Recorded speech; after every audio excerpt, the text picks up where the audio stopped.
Good morning. Good morning. আজ মানালিতে আমাদের চতুর্থতম দিন, আর দিনের শুরুটাই সকালবেলা উঠে ব্রাশ ট্রাশ করে ফ্রেশ হয়ে কফি খেয়ে ঘরে বসেছিলাম। তারপরে আজকে সকালের খাবারটা রুমেই অর্ডার করা হয়েছে। ছেলের খুব আবদার ছিল যে ও আলুর পরোটা খাবে, তা সেই জন্য ঘরেই আলুর পরোটা খেয়ে আমরা এখন বেরোবো। 4 রকমের পরোটা অর্ডার করা হয়েছে, আলু, মূলো, গোবি আর অনিয়ন। যা এবার কোনটা কি বুঝবো কি করে? কি গো, কত বড় বড় গো। ঠিক আছে, যে কোনো একটা নাও না। এসো নিচে এসো। আসো, দিয়ে এক একটা করে দিয়ে দাও। খেতে খেতে না, এটা মনে হচ্ছে মূলো। এই যে লম্বা লম্বা গ্রেট করা। ঠিক আছে, খা না। খাও না, খেলেই হলো। বেশ বড় বড় সাইজের পরোটা কিন্তু। হ্যাঁ, দেখেছো? এদের খাবারের কোয়ালিটি গুলো কিন্তু ভালো, মানে কোয়ান্টিটি কোয়ালিটি দুটোই খারাপ না। হ্যাঁ, বাইরেও তো খেয়ে দেখলাম। এই কোনটা আলু যে আমি বুঝতেই পাচ্ছি না। তুই খা, তারপর আমরা খেলেই হলো, একসাথে খাই। তারপর দেবো। হ্যাঁ, সবাই সবকটার সাথে শেয়ার করে খাই। চাটনিটা নিয়ে নাও। সবাই সবকটার সাথে শেয়ার করে হ্যাঁ, খাই। দেখো তো ব্যাগে ওই কালো ব্যাগটা, আম। আম, আহা, আচার দেখেই তো জিভে জল আসছে। কিন্তু সকালবেলা বাঙালিরা তো আচার খেতে অভ্যস্ত নয়, তাই একটু অন্যরকমও লাগছে। এটা ভালো। খাওয়া দাওয়া সেরে আমরা বেরোলাম, আর হোটেল থেকে বেরোতেই সামনে বনবিহারের জঙ্গলটা। আজকে যাব বনবিহারে।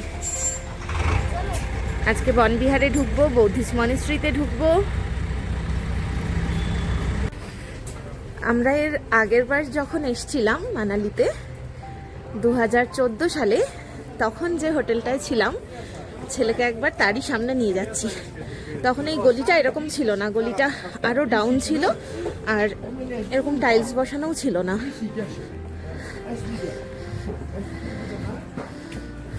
আমাদের ঘর থেকেও দেখা যাচ্ছে এই হোটেলটা। তখন এই গলিগুলো এরকম ছিল না, মনে আছে তোমার? টাইলস বসানো, নিচু ছিল গলিটা আরো, তাই না? এই যে এ বাবা, আজকেও বিস্কুটটা আনতে ভুলে গেছি। এইটা ছিল হোটেল সাংগ্রিলা। মানালিতে বেশ কিছু জায়গা আছে যেগুলো পায়ে হেঁটেই কভার করা যায়। মল রোডের খুব কাছেই এই বনবিহার। অনেকটা জায়গা জুড়ে রয়েছে এই বনবিহার। আমরা এখন যাচ্ছি বনবিহারের এন্ট্রি গেটের সামনে। জনপ্রতি 50 টাকা টিকিট কেটে আমরা এখন প্রবেশ করব। তবে 8 বছরের নিচের বাচ্চাদের প্রবেশ মূল্য 20 টাকা। শীতকালে এই পার্ক খোলা থাকে সকাল 9টা থেকে বিকেল 5টা পর্যন্ত, আর গরমকালে সকালের টাইমটা একই, মানে সকাল 9টা থেকে রাত 8টা পর্যন্ত। ঢুকতেই চোখে পড়েছে একটা চিলড্রেন পার্ক এরিয়া, আর আমার ছেলের যেটা সব থেকে পছন্দের জায়গা। তবে কোন রাইডে যে কতটা উঠতে পারবে তা জানি না, কারণ চড়া স্লিপগুলো বরফ গলা জল, কাদা আর বরফে ভর্তি।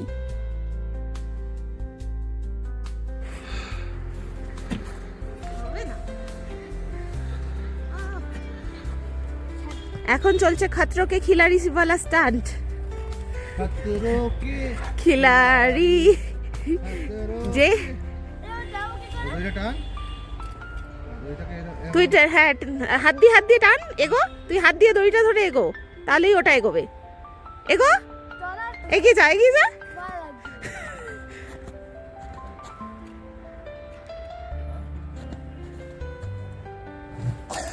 ধরে দাঁড়া। হ্যাঁ, এবার টান, টানতে টানতে চলে যা। হে ভগবান, হাতের মধ্যে জড়িয়ে নে।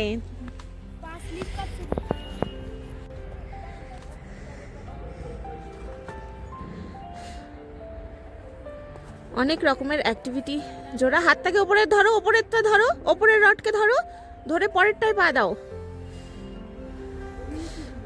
ওইখানে জয়েন্টে কেন, সমান জায়গায় পা দিতে হবে। হ্যাঁ, পারবে না?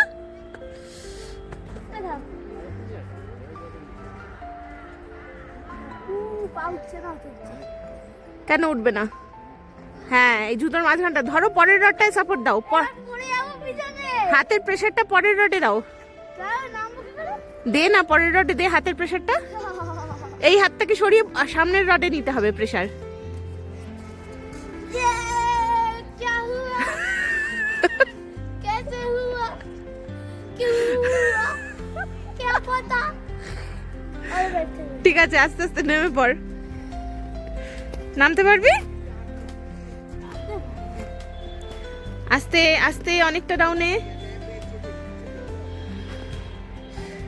পরের হাতটাকে কাছে আনো, আর পাশের জায়গায় পাটাকে রাখো। হ্যাঁ,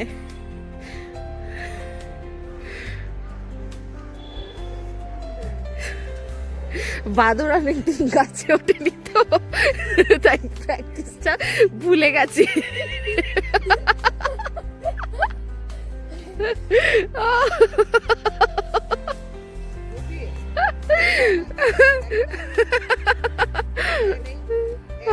হয়েছে?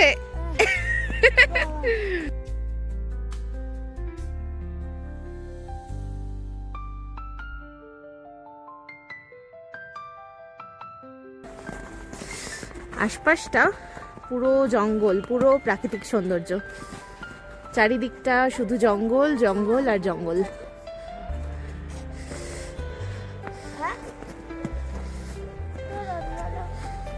চলো, আর এর তো আর খেলাই শেষ হচ্ছে না।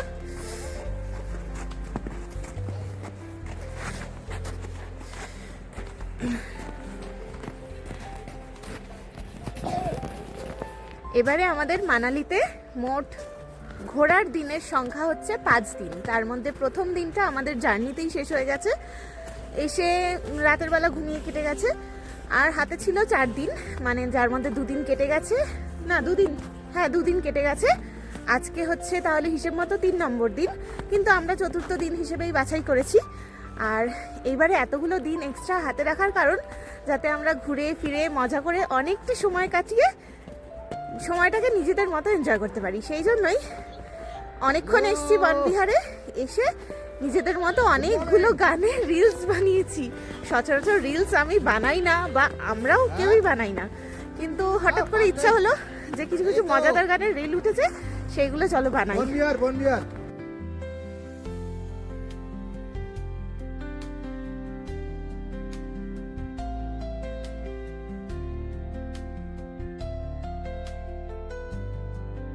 হিড়িম্বা টেম্পলের পিছনে একটা বনবিহার আছে, বনবিহার ডুংরি। সেই বনবিহারে যারা গেছো তাদের কাছে এই বনবিহার কিছুই না। বনবিহার ডুংরিতেও এরকম লম্বা গাছের সারি রয়েছে। এখানেও যেমন চিলড্রেন্স পার্ক এরিয়া রয়েছে, ওখানেও তেমন ছোটখাটো একটা চিলড্রেন্স প্লে এরিয়া ছিল।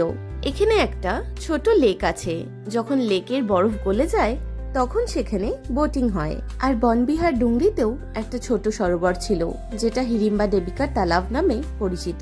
সবশেষে বলবো, এই বনবিহারের থেকে বনবিহার ডুংরি অনেক বেশি পরিষ্কার পরিচ্ছন্ন। সুন্দর লাগছে ওপর থেকে নিচটা। শোনাই, ধারে যাবি না কিন্তু। দেখো এখানে নেট দেওয়া রয়েছে, তবুও কি অপূর্ব দেখতে লাগছে নিচের দিকটা। আমরা রয়েছি এখন এই ওপর সাইডটাতে। এই দেখো কি গোলুমলু, একদম পুরো মনে হচ্ছে একটা ভাল্লুকের বাচ্চা। এই তুই বিস্কুট এনেছিস কি? অযথা ওকে ডাকছিস কেন? ছেড়ে দে, ছেড়ে দে, যায় না ওর পেছনে। শোনাই, বিস্কুট আনলে ও কিছু বলবে না, আবার ছেড়ে দে, চলে আয়। আমরা এখন ওপর থেকে নেমে এরকম সিঁড়ি থেকে নেমে ওই যে লেকটা জমাট বেঁধে গেছে ওইখানে যাচ্ছি।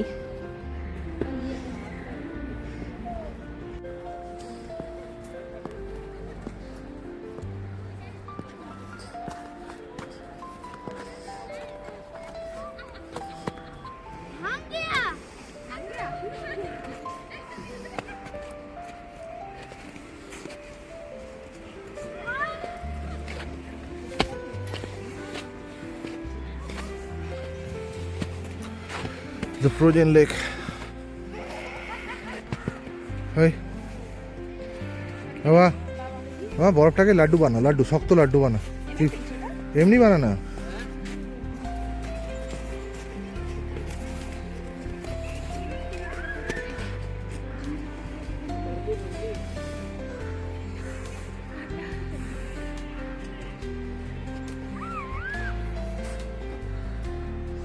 হ্যাঁ, ভেঙেই যাচ্ছে, এমন জমাট বেঁধে গেছে। তুই করেছিস? এ গুলতে চড়া ভাঙছে না।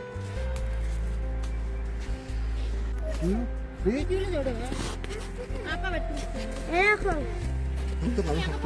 দাঁড়াও দাঁড়াও, আবার ব্রহ্মাস্ত্র। শক্ত পাচ্ছি পেয়ে টেনে চেপে চেপে চেপে চেপে কাছে যা, একটু কাছে যা। আবার ব্রহ্মাস্ত্র। আচ্ছা, দেখি কেমন কাজ করে। ব্রহ্মাস্ত্র ভেঙে যাচ্ছে।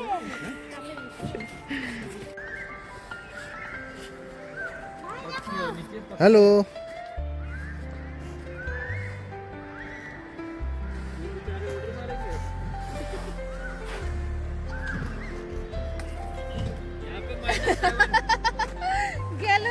আমরা নিচে নেমে এসেছি, সামনের লেকটা পুরো জমাট বেঁধে গেছে।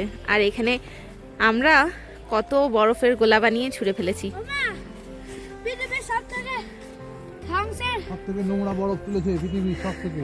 খুঁজে খুঁজে পায় ও সব থেকে নোংরা বরফগুলোকেই হাতে তুলবে, যেখানে পরিষ্কার বরফ ও সেগুলো দেখতে পাচ্ছে না। সবথেকে ঠিক আছে, ফেলো এবার। হ্যালো। ধ্বংসের বড় আচ্ছা ঠিক আছে, ফেলো দেখি। অস্ত্র ত্রিশূল। আচ্ছা ঠিক আছে, ফেলো। কেমন যায় দেখি। ঘোড়ার ডিম, এখানে সব নোংরা ওদিকে। ঘোড়ার ডিম। লেকটা পুরো জমাট বেঁধে গেছে। হ্যালো। তখন আমরা ওই ওপরে ছিলাম, ওইখান থেকে সিঁড়ি দিয়ে নামলাম, নেমে এসে এইখানে ফ্রোজেন লেকটা, ওখান থেকে আবার এরকম নেমে এলাম, নেমে এসে এই দিকে যাচ্ছি এখন ব্যাস নদীর ধারে। দেখি কতটা যাওয়া যায়, চলো। কি সুন্দর জঙ্গলটা, কি সুন্দর। ওই তো ব্যাস আছে। কিন্তু এই দিকে আসতে দেখছি এরকম রাস্তা, তবে নদীটা দেখা যাচ্ছে, দেখাচ্ছি তোমাদের। আগে এই দিকটা দেখিয়ে দিই, এইটাকে দেখিয়ে দিই। এই দেখো, যাবো কালকে বেলা।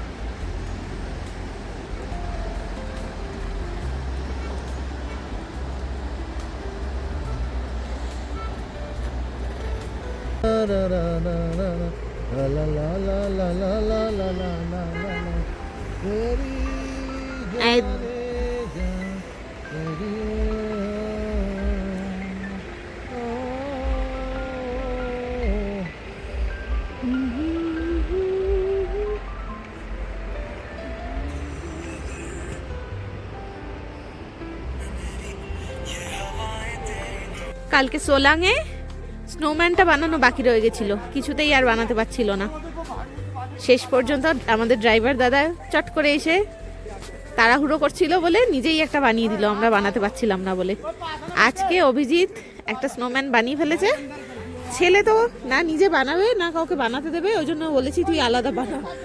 ওর এখনো কিছুই হয়নি, ওই জন্য এই যে ওর খালি একটা কি বানাচ্ছে, পেট বানাচ্ছে, ওইটাই হয়েছে।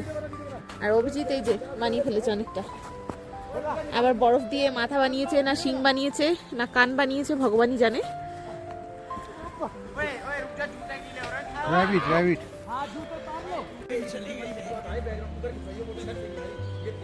কোথায়, কোন গাছে দেখা যাচ্ছিল? লেজটা দেখা যাচ্ছে। চুপ চুপ, কোথায় গেল? কোথায় গেল খুঁজে পাচ্ছি না। হ্যাঁ এই যে লেজ দেখতে পেয়েছি।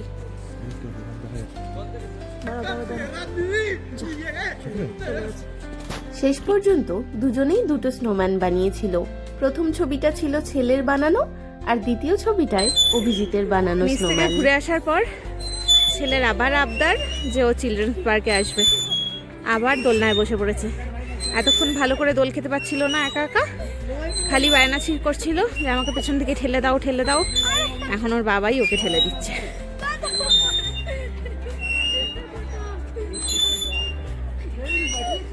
আমরা হাঁটতে হাঁটতে বনবিহারের একদম ম্যাল রোডের কাছে চলে এসেছি। মানে এইদিকে হচ্ছে ম্যাল রোড, এইটা হচ্ছে বনবিহার। আর এই দেখো পেছনের পাহাড়টা, আর হ্যাঁ আমাদের এই হচ্ছে হোটেল ইয়াক, না ইয়াক না, সরি, এই হচ্ছে আমাদের হোটেল আইবেক্স। এই যে আইবেক্স হোটেল, এইটা হচ্ছে আমাদের হোটেল। এদিকেই মল রোড, এই হচ্ছে আমাদের hotel Ibex. Ibex hotel and restaurant. ওই পাশে ঢুকেছে কি করে? মা, হ্যাঁ, ওই পাশে দোল খেতে খেতে মনে হচ্ছিল না আমি দোলনা থেকে উড়ে চলে যাব। চলো এবার আমাদের পুরো বনবিহার ঘোরা হয়ে গেছে, আমরা এবার বেরিয়ে যাব। চারিদিকে শুধু গাছের সারি, আকাশ ছোঁয়া একদম, ফাঁকা দিয়ে দেখা যাচ্ছে সূর্যি মামা, আর নিচে পুরো বরফের চাদর। মামা, কাটা করে ওই পাশে আমাদের হোটেল, তার পিছনে লম্বা লম্বা বরফ ঘেরা পাহাড়, আর এই যে আমার বাচ্চা।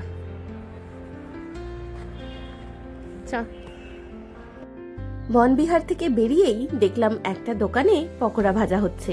গরম গরম পকোড়া দেখে লোভ সামলাতে না পেরে চলে এসেছি পকোড়া খেতে। নিয়েছি একটা লঙ্কার চপ, আর তার সাথে ভেজ পকোড়া আর পালং শাকের পকোড়া, সাথে আবার বেশ চটপটা হাঁড়ি চাটনিও দিয়েছিল।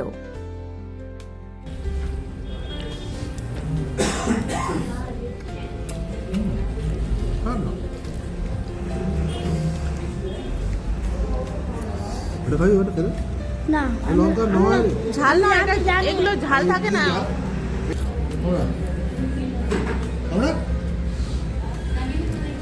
ঝাল আছে বল, ঝাল আছে, ক্যাপসিকামের মতো লঙ্কা এগুলো।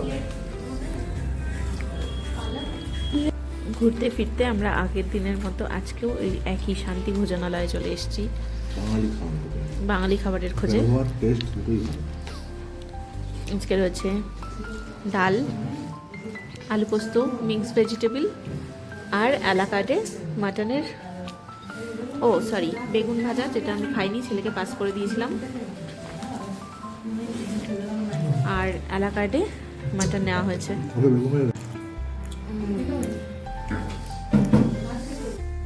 আজকের সারা দিনটা বেশ রিল্যাক্স করেই কাটলো।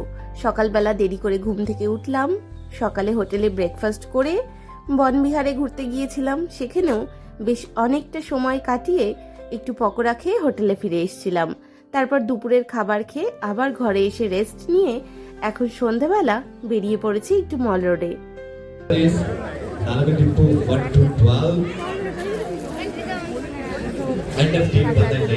পুরো ঢুকে আছে হাত গায়ে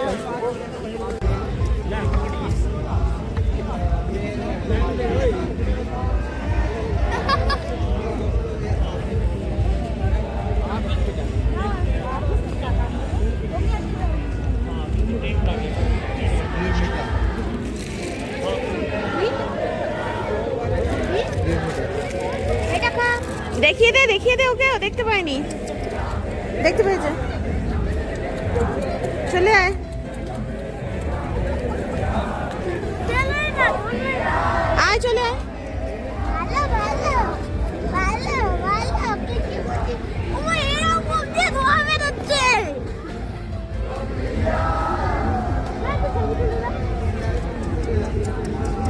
ঘোরার সময় ধীরে ধীরে শেষ হয়ে যাচ্ছে, তাই টুকটাক কিছু গিফট আইটেম কিনে আমরা এখন চলে এসেছি আবার একটা নতুন দোকানে বিরিয়ানি খেতে। অনেক স্থানীয় মহিলাদেরকে দেখছিলাম মাথার এই ব্যান্ডগুলো হাতে করে নিজেরা তৈরি করছে, তাদের থেকেই এরকম বেশ কয়েকটা ব্যান্ড কিনেছি।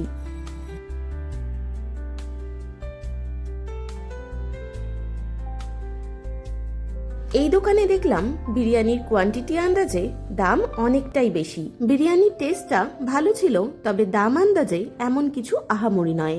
আমি আর ছেলে তখন বিরিয়ানি খেয়েছিলাম, অভিজিৎ খাবে না করলেও জোর করে একটু টেস্ট করিয়েছিলাম ওকে। ঘরে ফিরে এসে ও নিজের জন্য রেস্টুরেন্ট থেকে খাবার অর্ডার করে নিয়েছে। সকালের অনিয়ন পরোটাটা ও খুব ভালো খেয়েছিল, সেটাই নিয়েছে এখন। দেখতে দেখতে মানালিতে আমাদের 4র্থ দিন কেটে গেল, আর হাতে রইল মোটে একটা দিন। সে দিনটায় আমরা কোথায় গেলাম, কি করলাম তা জানতে হলে থাকতে হবে একটু অপেক্ষায়। আজকের ভিডিওটা তবে এখানেই শেষ করছি। খুব শিগগিরই নতুন ভিডিওয় আবার তোমাদের সাথে দেখা হচ্ছে। ততক্ষণ পর্যন্ত সবাইকে টাটা, খুব ভালো থেকো সবাই এবং সুস্থ থেকো। এই খাও, আচার খাবে না? এই দেখো, বাবা কতগুলো লঙ্কা দিয়েছে, তুমি খেতে পারবে এতগুলো লঙ্কা? এই দেখো।